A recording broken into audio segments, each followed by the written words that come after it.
Well, how do you do? Today I'm going to teach you how to do rear brakes on a 2018 Nissan Pathfinder. Fortunately, today I do not have my four-way, so this is actually a 21 millimeter. Before you take your lug nuts off, you want to loosen them before you jack it up.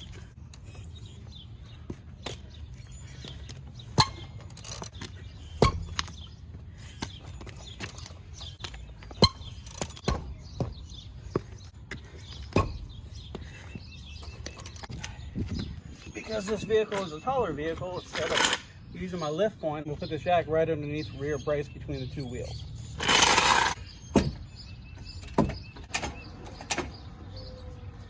Now that we're actually spinning, I'm actually going to put this underneath because we don't want to rely on our jack to support our weight.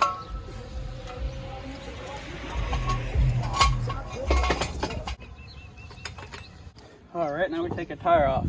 Sometimes if your tire's been there on long, it's hard to get off. It's kind of stuck to the rotor. You just hit the top of it and it'll break it loose. I've got no problem with this. Roll this and lay it down somewhere flat. Alright, so I don't have my emergency brake on. Most people do. I didn't, so I can rotate it. This is a 14 millimeter. So when you take it off, and instead of trying to wrench it and use your muscles, just give it a beep until it gets loose. This one here won't fit, so we're going to use a 14 millimeter wrench. And there you go. Take these all the way out. So if you're not familiar with how brake system works, especially on these, the parking brake is here. There's actually a drum brake in here like the old-fashioned cars and the lower end cars. Brake rotor, this is your brake caliper. This is the brake frame for the caliper. These just come right out. You've got some lubrication on it. You don't want to just throw these on the ground. If you do, they'll pick up some dirt. You don't want that. This one doesn't seem to want to come out because we've got this little sway bar action in the way.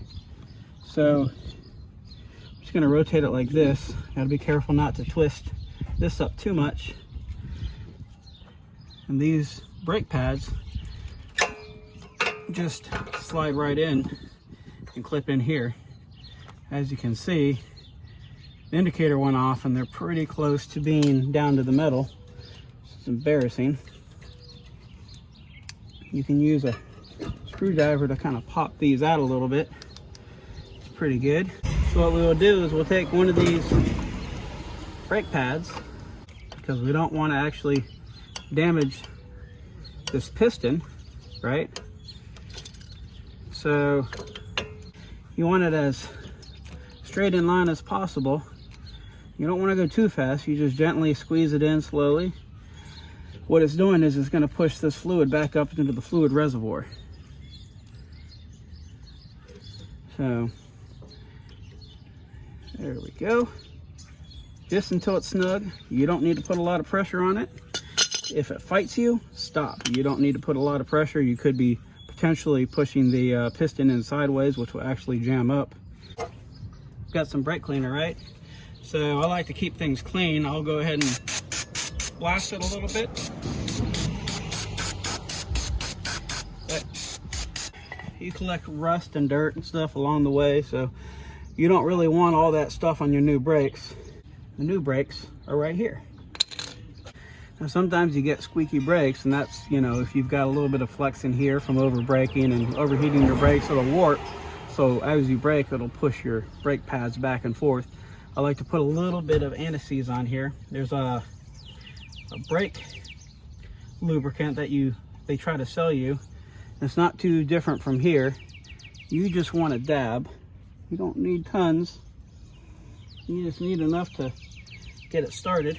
And then what I do is I put a little bit on the back here. The outside is curved, and you want it to curve along the outside of this rotor. There we go. I've got the other one here. And again, you don't want to put this anti-seize on the surface of the brake pad. You want to keep those as clean as possible. Then we get it, right? These pads are thicker, so we're taking up more space, which is why we have to compress this piston.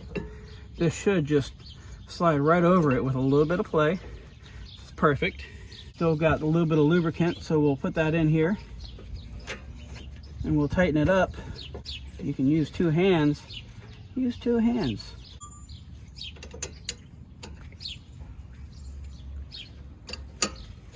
This one's a little tighter. Once it's snug, what you'll do is turn this around, just hit it hard. You know, that kind of snaps it in. These things aren't designed to hold 15,000 foot-pounds of torque.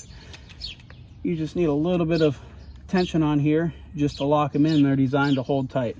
Right, so now as you brake, your brake caliper will float and the brake pads will actually stay still. After I do this, what I typically do is gently press on the brake. That'll take stuff from the reservoir, fill this up and get it snug, because when you want to do the other brake, you can actually overflow the reservoir if you have all your pistons pushed in without them reseating back to their home position. Now that we've pressed on the brake, we no longer have play. Now we're going to roll our tire back over, put it on. Right. Want to start them by hand. I know a lot of you guys have impact guns. You don't want to zip it right on because you can easily cross thread it, and don't you know I've done it before. And you want to get all of them started and all of them seated before you actually tighten it up. If you tighten one up before you tighten the other, it could be crossed and you'll actually pull the stud right out. Or you can actually bend your rim. Now that we get it all tight, let's go ahead and drop it. When you lower the vehicle down, make sure that the vehicle is in park. Best to set your parking brake and actually don't ever get underneath the vehicle. Let it down slowly.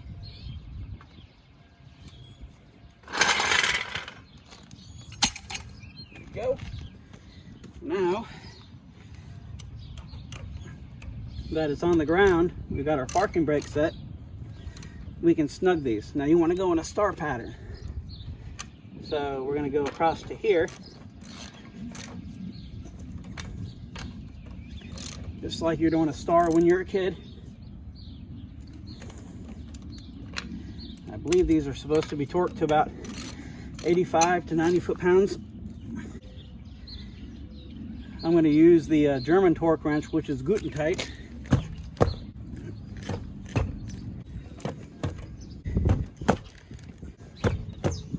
So we've just put our brakes on, and now what?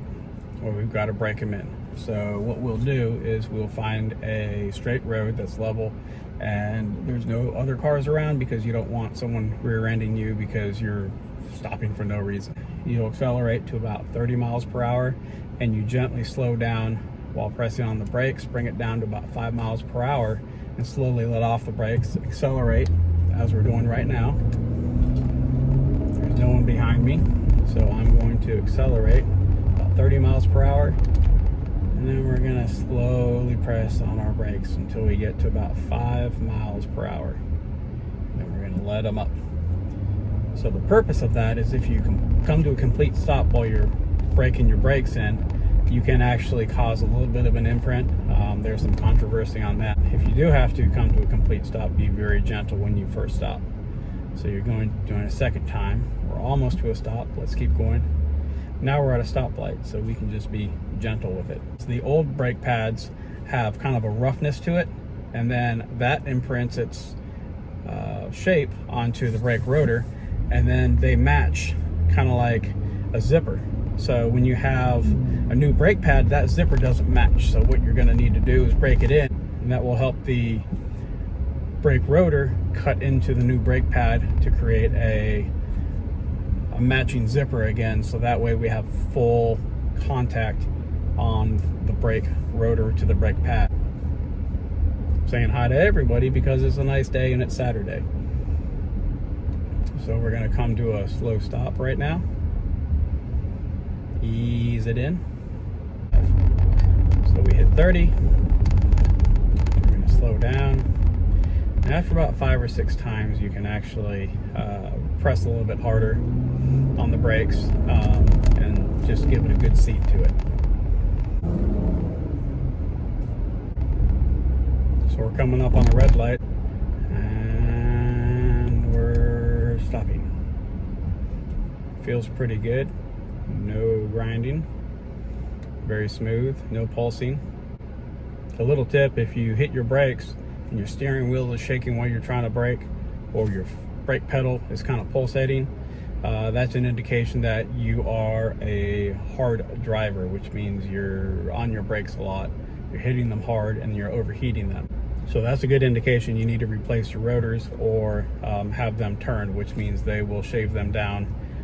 Sometimes AutoZone will do that, Napa Auto Parts, but most places that have a shop will actually do them for you. I don't mind helping people, so you can help me. Leave a comment on what you think. If it helped you, let me know, because I always feel good trying to help people. Like I always say, if you have a chance to help somebody, help them.